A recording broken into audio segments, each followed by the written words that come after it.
अब ये क्या है, ये मेजर इशू है माइनर इशू है मेजर इशू, या बहुत मेजर इशू है? बहुत मेजर इशू। क्योंकि आपकी पूरी लाइफ खराब हो सकती है।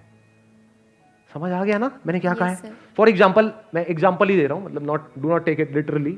अब मान लो कोई आप टाइप राइटिंग का कोर्स कर रहे हो और आपको समझ आ रहा है कि धीरे धीरे टाइप राइटर्स ऑब्सोलीट होते चले जा रहे हैं, अब कंप्यूटर्स उनकी जगह ले रहे हैं, तो ये करने का इतना फायदा नहीं है, तो वहां पे क्विट करना बेटर है या नहीं है? क्विट करना बेटर है, क्योंकि आपको समझ आ रहा है 4 साल बाद जब तक मैं यहां से निकलूंगा तब तक तो इसकी डिमांड ही खत्म हो जाएगी मार्केट में। इंडस्ट्रीज चेंज होती रहती है ना। Yes sir. तो ये मेजर इशू है। मतलब मेजर इशू क्या मिला हमको? स्कोप। इसका कोई स्कोप ही नहीं है। स्कोप को दूसरे तरीके से क्या बोल सकते हैं एक वर्ड में? फ्यूचर। कि जो मैं कर रहा हूं इसका कोई फ्यूचर नहीं है। तो ये कोई छोटा मोटा इशू नहीं है, बहुत मेजर इशू है।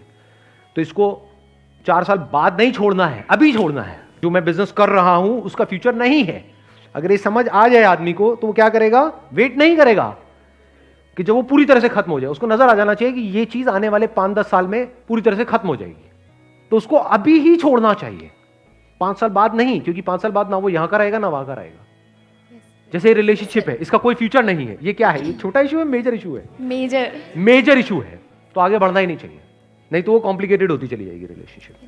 ऐसी हमारी लाइफ कॉम्प्लिकेटेड हो जाती है। अगर कोई बहुत बड़ा इशू हो तो छोड़ना बेटर है, छोटे मोटे इश्यूज हो तो फेस करना बेटर है। मेरा क्वेश्चन ये था कि सक्सेस के लिए जितना हमारा रोल होता है उतना एक्सटर्नल फैक्टर्स भी होता है।